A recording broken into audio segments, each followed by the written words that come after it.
Saints Row could have been seen as an extension of early entries in the Grand Theft Auto series. When GTA went for a more realistic presentation, the Saints Row series delivered an almost cartoonish version of open-world mayhem that I loved. The lengthy 10-year hiatus is now over, as the team at Volition returns to the series and trims out the subtitles with the upcoming Saints Row.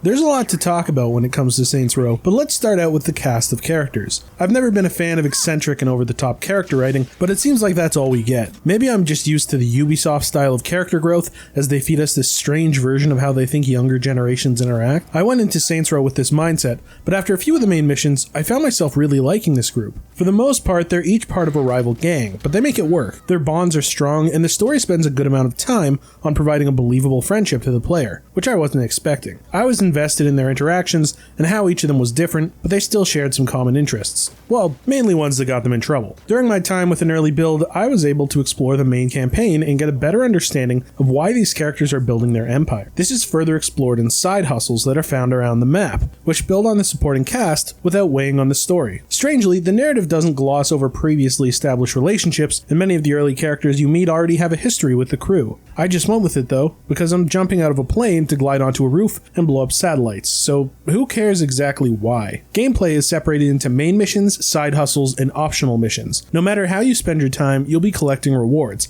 However, I think some mission types are puzzling by design, which ends up taking needless amounts of time as you figure out what to do. The worst offenders of this would be the fight challenges and history missions. You're given a radius where the mission will take place and then asked to do something. However, constantly running around these areas looking for what to do was tedious. This is also found in the photo challenges, where it just feels like the devs said, we put a photo mode in the game and you're gonna use it. Further, there's a system where you take pictures of objects that you can then add to your base, but I never found myself interested in that feature. Even after playing for hours, I feel like I've only scratched the surface of what players can do in this world. The adventure as a whole feels much more grounded than previous entries, but continues to offer moments of insanity as you work your way towards building your empire and taking down all rivals who come in your way. Sadly, guns feel a bit awkward to use. I found myself just using a pistol for most of the encounters because the hit rate and damage output of the other weapons weren't very consistent. Further, some missions just aren't fun after multiple losses due to the game's wonky aiming system. Riding on top of a car, I could be shooting the enemy driver directly in the face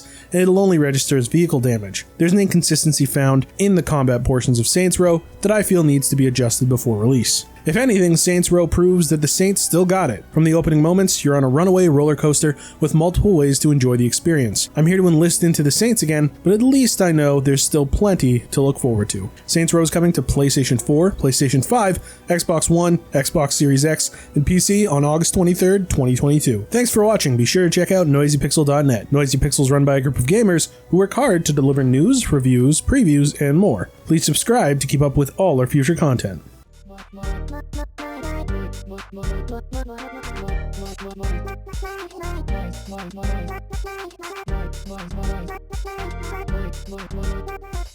Noisy Pixel.